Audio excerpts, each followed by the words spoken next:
Hello students, आज हम लेकर आए हैं क्लास टेंथ आरबीएससी बोर्ड में एसएसटी का चैप्टर नंबर 02 और ये हमारा लेक्चर नंबर है 07। इससे पहले हम लेक्चर नंबर 06 तक पढ़ चुके हैं और इसमें हमने एक तो दिल्ली सल्तनत के बारे में पढ़ चुके हैं और इसके अलावा मुगल डायनेस्टी के बारे में पढ़ चुके हैं। आज हम पढ़ेंगे राजस्थान के कुछ इम्पोर्टेंट सेलिब्रिटीज़ के बारे में पढ़ेंगे। ये कह सकते हैं राजस्थान के कुछ फेमस किंग के बारे में पढ़ेंगे और इनकी जो लाइफ है उनके में क्या क्या स्ट्रगल रहे और इनके स्ट्रगल्स के बारे में पढ़ेंगे और इन्होंने राजस्थान के लिए क्या किया उनके बारे में पढ़ेंगे। तो इसी सीरीज में हम आगे देखते हैं। तो सबसे पहले नाम आता है राव शेखा जी का। तो अगर राव शेखा जी की बात करें तो ये राव शेखा जी जो है वो कछवाहा डायनेस्टी के किंग हैं। कहाँ के हैं ये? कछवाहा डायनेस्टी के। अब कछवाहा डायनेस्टी के बारे में जानते हैं। कछवाहा डायनेस्टी जो है वो है ये जो जयपुर का है आमेर फोर्ट है। ये कौन सा है? आमेर फोर्ट। इस आमेर फोर्ट पे जो रूल करती थी वो थी Kachhwaha dynasty. Kachhwaha dynasty actually Ram के वंशज माने जाते हैं। कैसे? राम के दो सन थे जिसमें एक का नाम था लव, एक का नाम था कुश। तो ये कहा जाता है कि कुश से ही कुशवाहा डायनेस्टी का फॉर्मेशन हुआ है, यानी कुश से ही कुशवाहा डायनेस्टी बनी है। इसी कुशवाहा डायनेस्टी में जो किंग की एक सीरीज आती है जिसमें है उदयकरण के बेटे हैं बालाजी के बेटे मोकल और मोकल की जो पत्नी है वो है निर्वाण। तो मोकल और मोकल की पत्नी निर्वाण, उनसे बोर्न होता है शेखा जी का। ये जो कछवाहा डायनेस्टी है पहले तो पूरे राजस्थान के काफी बड़े हिस्से पर रूल करती थी, जिसमें जयपुर, सीकर और इसके आसपास का एरिया था। लेकिन जो राव शेखा जी है उन्होंने क्या किया, उन्होंने काफी इनका जो बोर्न हुआ वो हुआ 24 सितंबर 1433 और ओनली 16 इयर्स में इन्होंने अपने फादर की सारी रेस्पॉन्सिबिलिटी अपने पास ले ली और वो रेस्पॉन्सिबिलिटी निभाने लग गए। अब उसके बाद क्या हुआ कि शेखा जी ने जो है वो काफ़ी बैटल भी लड़े और काफ़ी ब्रेवरी से इन्होंने काफ़ी बैटल जीत भी लिए। अप्रोक्स में 52 बैटल इन्होंने लड़े और ये जो बैटल जो थे, ठीक है, इनमें से काफ़ी बैटल ये जीत गए थे। इनमें से एक बैटल है वो लड़ा जो इन्होंने नौब सिंह जाटू के खिलाफ। किसमें? नौब सिंह जाटू, ठीक है, और उससे दादरी अपने पास ले लिया, मतलब उस दादरी को जीत लिया। इस तरह से भिवानी भी इन्होंने जीत लिया और काफ़ी एरिया इन्होंने अपने आसपास का कवर कर लिया, जिसमें सिक्कर का जो एरिया है, सिक्कर जो डिस्ट्रिक्ट है, झुंझुनू है, उन सारे एरिया में किसका? राव शेखा जी का रूल चलने लग गया। तो उन्होंने सारा एम्पायर कर लिया। आज अगर हम कहें कि जो शेखा जो है वो एक ब्रांच है किसकी? कछवाहा डायनेस्टी की। यानी हम ये कह सकते हैं जो शेखावत जो टाइटल लगाते हैं, ठीक है, जो शेखावत जो टाइटल लगाते हैं वो सारे राव शेखा जी की संतानें हैं, यानी राव शेखा जी के ही वंशज हैं जो शेखावत अपने नाम के पीछे लगाते हैं। तो जो राव शेखा जी हैं, ठीक है, उन्होंने काफ़ी एरिया अपने आसपास का जीत लिया और इन्होंने दो इम्पोर्टेंट काम किया। एक तो इन्होंने जगदीश टेम्पल बनाया, ठीक है। ये कहाँ बनाया इन्होंने? ये अमृतसर में बनाया। इन्होंने अमृतसर को अपनी कैपिटल बना रखा था, ठीक है, कैपिटल बना रखा था। और जो अमृतसर इन्होंने कैपिटल बनाई थी वहीं पे इन्होंने जगदीश टेम्पल बनाया। अब इनकी जो पत्नी थी, इनकी जो वाइफ थी, वो थी गंगा जी, और जो गंगा जी थे इसने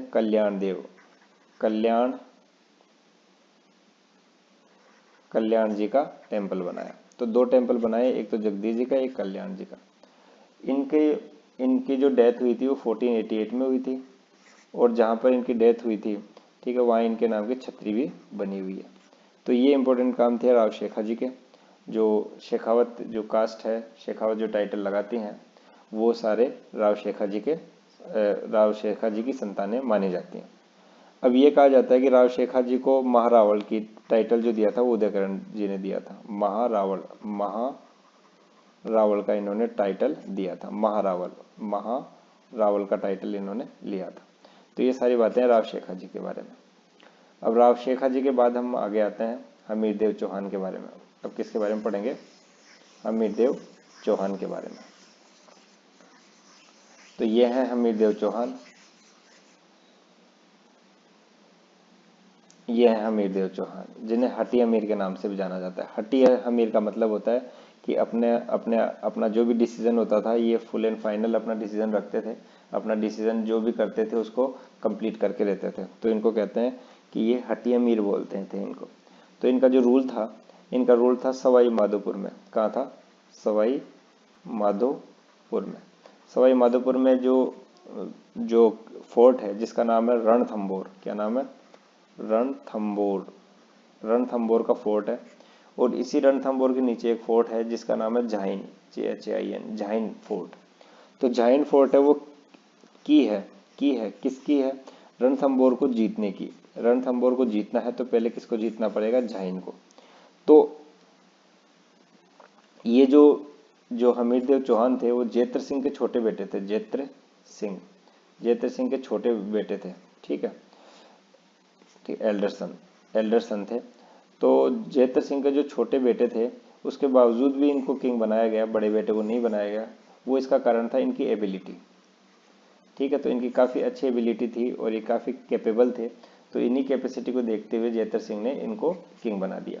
ठीक है, तो ये कहा जाता है कि जेत्र सिंह ने जब इनको किंग बनाया तो किंग बनते ही इन्होंने दिग्विजय की पॉलिसी ले ली। दिग्विजय की पॉलिसी का मतलब होता है दिग्विजय की पॉलिसी का मतलब क्या होता है कि ये अपने आसपास के जितने भी एरिया थे उन सब पे अटैक करके और उनसार अपना एम्पायर बढ़ाने में लग गए।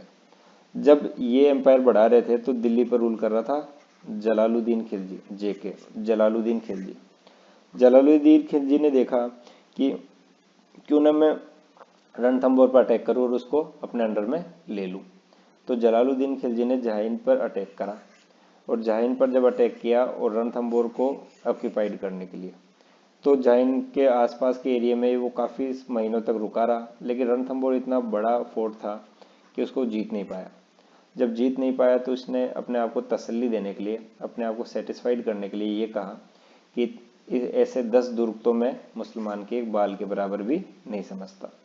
तो ये कहकर ये वापस आ गए। अब ये बात कर रहा हूँ मैं 1296 के आसपास की। तो उसके आसपास क्या हुआ कि जो जलालुद्दीन खिलजी है उसका दामाद भी था और उसका भतीजा था अलाउद्दीन खिलजी एक है। अलाउद्दीन जो खिलजी था उसने 1296 में जलालुद्दीन खिलजी को मार दिया और खुद किंग बन गया। और अब इसकी इच्छा थी कि मैं रणथंबोर को जीतूं।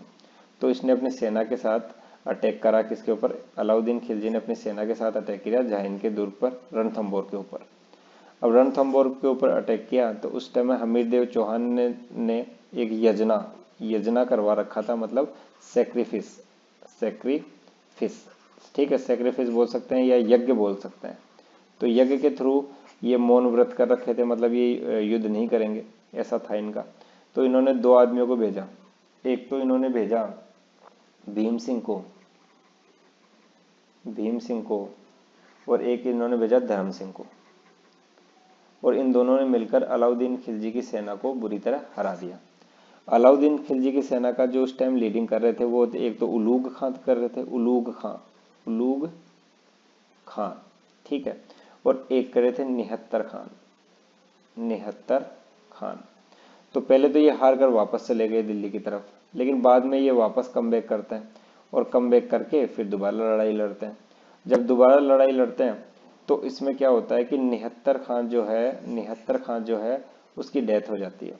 ठीक है, अब ये मैसेज उलूग खां किसके पास पहुंचाते हैं? अलाउद्दीन खिलजी के पास पहुंचाते हैं कि इस तरह निहत्तर खां मारा गया है।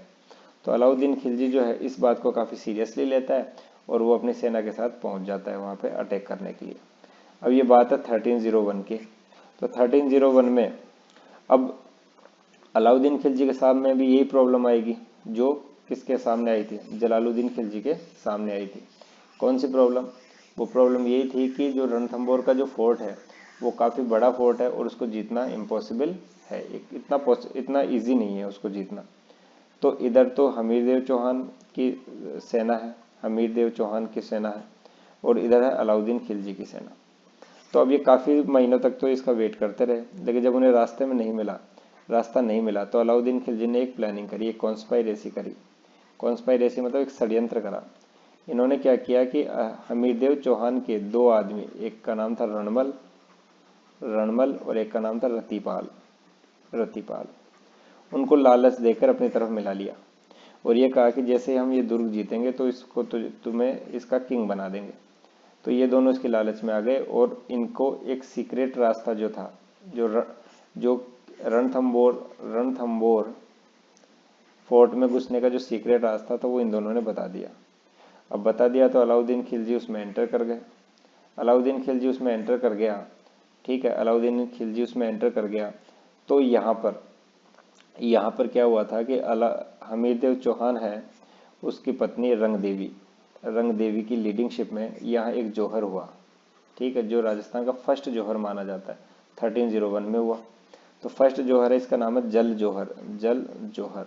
ये जो जल जौहर जो है, इसका मतलब होता है कि एक पानी का ऐसा टैंक बनाया और जो भी फीमेल्स थी वो ये सारी इसके अंदर डूब जाती हैं और मर जाती हैं, ताकि वो किसी दुश्मन के हाथ ना आ सके। और हमीरदेव चौहान जो थे उन्होंने क्या किया, उन्होंने बड़ी वीरता से बड़ी ब्रेवरी से लड़ाई लड़ी और फिर वो वीरगति को हो गए, यानी वो मर गए। तो अब इसके बाद क्या हुआ कि रणमल और रतिपाल को भी अलाउद्दीन खिलजी ने मार दिया। क्यों मार दिया?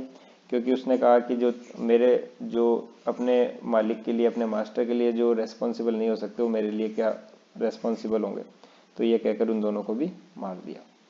अब क्या हुआ कि अब इसके लिए रीज़न ये है कि सर इतना इम्पोर्टेंट क्या था अलाउद्दीन खिलजी के लिए जो इसके ऊपर लड़ाई लड़ी अलाउद्दीन खिलजी ने हमीरदेव चौहान से। तो इसका कारण ये था कि अलाउद्दीन खिलजी का एक दुश्मन था जिसका नाम था मोहम्मद शाह।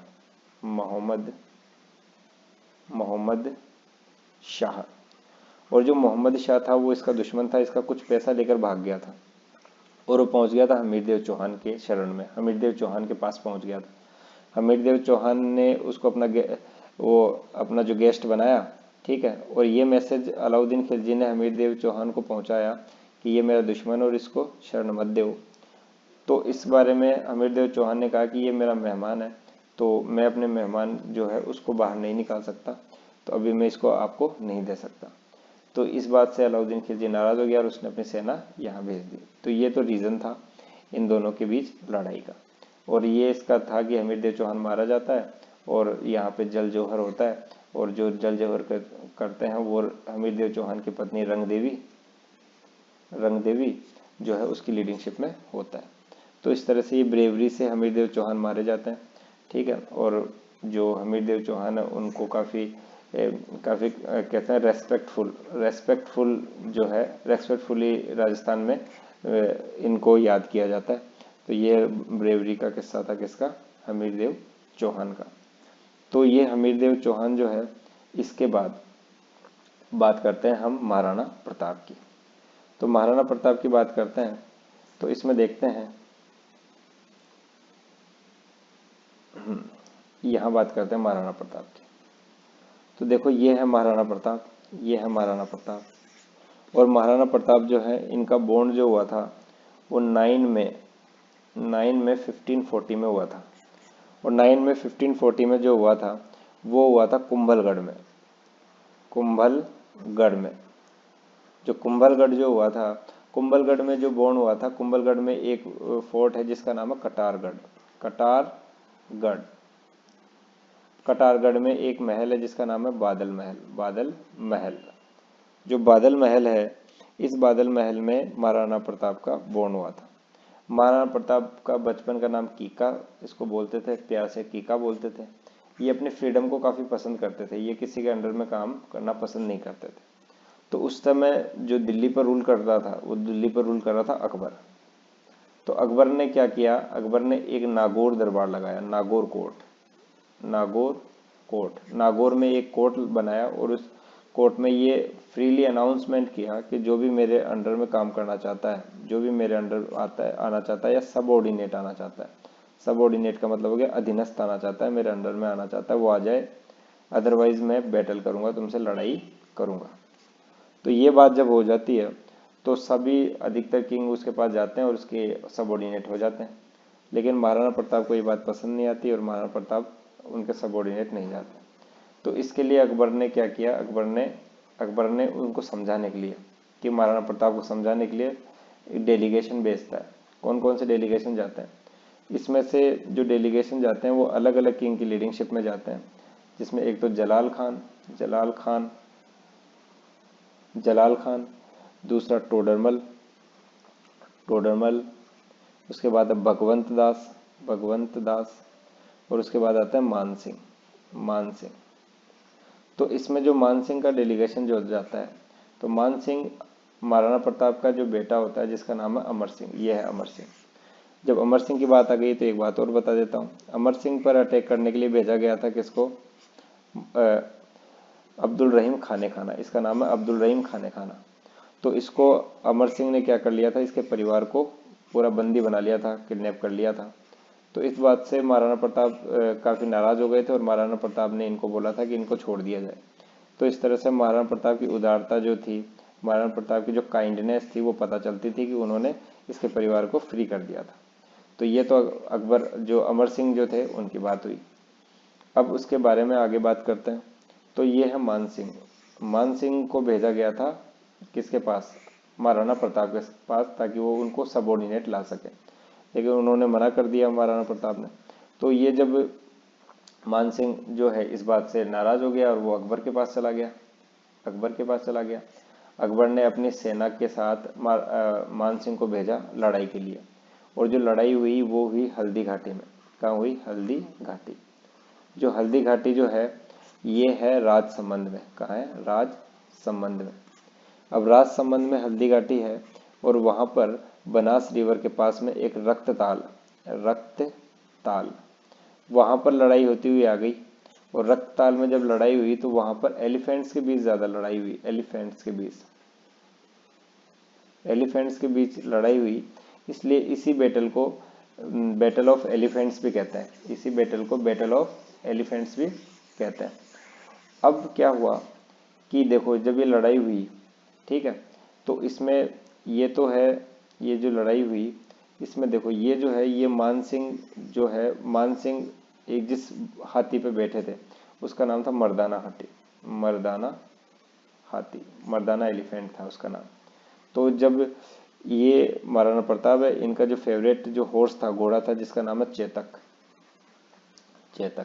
तो चेतक काफी ब्रेवरी से इसके एलिफेंट के ऊपर आ जाता है और काफी पावरफुल अटैक करता है। कौन, महाराणा प्रताप। तो इसमें मान सिंह तो बच जाते हैं और उसका जो ड्राइवर होता है, हाथी का ड्राइवर होता है, उसके वो भाला लग जाता है, स्पेयर मतलब भाला, जो भाला लग जाता है और वो मर जाता है। ठीक है, तो ये एक बात हुई थी इसमें। दूसरी, महाराणा प्रताप की तरफ से 2 एलिफेंट जो है उनका, एक का नाम था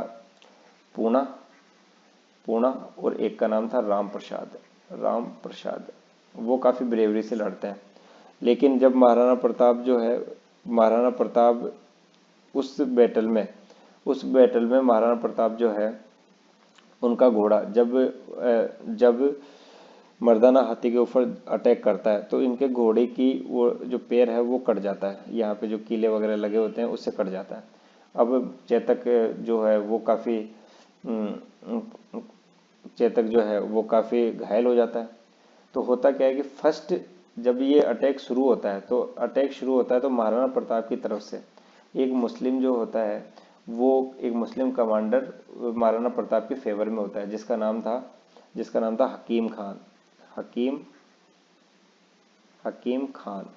ये हकीम खान काफी ब्रेवरी से फर्स्ट जो बैटल होता है, यानी हल्दी घाटी का जो बैटल होता है, उसमें इनिशियल स्टेज में यानी शुरू में काफी बहादुरी के साथ लड़ता है। और जब बहादुरी के साथ लड़ता है तो उस समय जो अकबर की सेना होती है वो काफ़ी कमज़ोर पड़ जाती है। लेकिन उसके बाद क्या होता है कि अकबर की सेना में एक आदमी होता है जिसका नाम होता है मेहत्तर खान। मेहत्तर खान जो होता है वो झूठ मूठ में एक रूमर फैला देता है, अफवाह फैला देता है कि अकबर जो है वो बहुत बड़ी सेना लेकर आ रहा है। इस बात का जब पता महाराणा प्रताप की सेना को लगता है तो वो काफ़ी डिमोरलाइज हो जाती है, उसका कॉन्फिडेंस काफ़ी लूज हो जाता है और इसी का फ़ायदा उठाकर अकबर की सेना जो है वो उनके ऊपर हावी हो जाती है और उनको उन बड़ी बहादुरी के साथ लड़ना शुरू कर देती है। तो एक कॉन्फिडेंस उनका इंक्रीज हो जाता है क्योंकि वो एक झूठ हो गया कि अकबर आ रहा है, बहुत बड़ी सेना लेकर आ रहा है, तो इस बारे में। और अब क्या होता है कि जब अकबर और उसका घोड़ा दोनों घायल हो जाते हैं तो उसमें एक आदमी आता है जिसका नाम है उसका नाम है झाला मन्ना। झाला मन्ना झाला मन्ना जो होता है वो क्या करता है, वो अकबर के जैसे ये टाइटल ले लेता है, अकबर का ड्रेस पहन लेता है, उनकी है ना उनका भाला ले लेता है और अकबर को कहता है कि आप चले जाइए, आपकी लाइफ बहुत ज़्यादा इंपॉर्टेंट है। तो इस तरह से अकबर जो महाराणा प्रताप जो होता है वो क्या करता है, घोड़े पर बैठकर और चला जाता है। जब चला जाता है तो रास्ते में क्या होता है कि वो रास्ते में एक गड्ढा आता है, उस गड्ढे पर जो हॉर्स जो होता है चेतक वो जंप करता है तो उसका पाँव टूट जाता है और वो क्या होता है, जो चेतक है उसके पाँव टूट जाता है और वहीं पे उसकी डेथ हो जाती है। और इसी के पीछे जो महाराणा प्रताप का जो भाई होता है शक्ति सिंह, ठीक है, वो ये सब कुछ देख रहा होता है, ये सब देख रहा था तो उसका जो मन होता है वो काफ़ी दुखी होता है इस बात से कि मेरे जो भाई है उसके खिलाफ आज मुगल जो है वो सैनिक उसके पीछे पड़े हुए हैं। तो इस तरह से शक्ति सिंह और महाराणा प्रताप वहीं पे जहाँ वो घोड़ा मरता है वहीं पे दोनों मिलते हैं और दोनों, जो शक्ति सिंह है वो माफ़ी मांगता है किससे, महाराणा प्रताप से, कि मैं अकबर के पास चला गया था इसके लिए मुझे माफ़ कर दो। तो यहाँ पे महाराणा प्रताप जो है उसको माफ़ कर देते हैं, दोनों भाई आपस में मिल जाते हैं। अब क्या होता है, अब ये होता है कि जहाँ घोड़ा जो मरता है उसका नाम है बलीचा, उसका नाम होता है बलीचा गांव। वहीं पे आज स्टेचू भी बनी हुई है। स्टेचू बनी हुई है किसकी, स्टेचू बनी हुई है चेतक की स्टेचू बनी हुई है। अब इससे पहले जब ये जब चेतक की जो स्टेचू बनी हुई है वो आज भी बलीचा गांव में बनी हुई है। उसके बाद ऐसा नहीं है कि महाराणा प्रताप जो होते हैं वो हार मान लेते हैं। एक्चुअली क्या होता है कि कई जो हिस्टोरियन है वो ये बताते हैं कि ये जो अकबर ने जो युद्ध किया था, वो अकबर ने जो किया था वो एक्चुअली वो जीता नहीं था। क्यों? क्योंकि अकबर का जो टारगेट था वो था कि मैं महाराणा प्रताप को सबऑर्डिनेट ले आऊँ, मतलब अपने अधीनता स्वीकार कर लूँ, ठीक है, उनको अपने अंडर में ले आऊँ, और वो काम हो नहीं पाया था। उसके बाद जो महाराणा प्रताप है गोगुंदा चले जाते हैं, गोगुंदा की पहाड़ियों में घूमते रहते हैं और काफ़ी लंबे संघर्ष के बाद वापस कम बैक करते हैं और फिर बैटल ऑफ दिवेर लड़ते हैं, बैटल ऑफ दिवेर। और इस बैटल ऑफ दिवेर में महाराणा प्रताप जो है वो बड़ी बहादुरी के साथ वापस कम बैक करते हैं और एक बहलोल खान, ये देखो ये है बहलोल खान, उस बहलोल खान को दिवेर के बैटल में, ठीक है, एक ही बार में उनके घोड़े समेत उसको काट देते हैं। तो इस तरह से दिवेर का युद्ध जो होता है उसमें महाराणा प्रताप वापस कम बैक करते हैं और धीरे धीरे वो अपना सारा एरिया, जितना भी एरिया अकबर ने लिया था, वो वापस अपने अंडर में ले लेते हैं। लेकिन 1597 में धनुष में कोई काम करते हुए उनके चोट लग जाती है, किनके, महाराणा प्रताप के, और वो बीमार हो जाते हैं और उसके बाद उनकी डेथ हो जाती है। इस लड़ाई में महाराणा प्रताप के पास 2 हाथी होते हैं, एक का नाम तो पूना था और एक का नाम था राम प्रसाद। इस राम प्रसाद को अकबर ले जाता है, ठीक है, अकबर ले जाता है और उसका नाम रख देता है पीर प्रसाद इसलिए रख देता है क्योंकि अकबर का ये कहना होता है कि ये मुझे पीर की कृपा से मिला है, ठीक है, पीर उनके गॉड समझ सकते हो आप उनको। तो इस तरह से महाराणा प्रताप जो लड़ते हैं बैटल ऑफ हल्दी घाटी, इस बैटल में यहाँ बैटल हल्दी घाटी इसलिए कहते हैं क्योंकि यहाँ का कलर जो है वो येलो कलर है, पीला कलर है, हल्दी के जैसा है, इसलिए इसका नाम बैटल ऑफ हल्दी घाटी रखा गया है। ठीक है, और यहाँ पर बैटल ऑफ हल्दीघाटी जो होता है उसमें तो महाराणा प्रताप जो है वो चले जाते हैं और वहाँ से गोविंदा में जाकर अपना स्ट्रगल करते हुए अपना दोबारा कमबैक करते हैं, लेकिन जो अकबर है उनका टारगेट पूरा नहीं हो पाता है। ठीक है, तो कुछ हिस्टोरियन इसको बोलते हैं कि महाराणा प्रताप की हार हो गई थी, कई बोलते हैं कि ये अनडिसाइड बैटल था। तो इस तरह से ये महाराणा प्रताप के बारे में मैं आपको बता चुका हूँ, और अब आप इसको एक बार कंप्लीट पढ़ने के बाद अपनी बुक से एक बार दोबारा रिवाइज कर लेना, ये आपको क्लियर हो जाएगा। ओके, अब मिलते हैं नेक्स्ट लेक्चर में। बाय।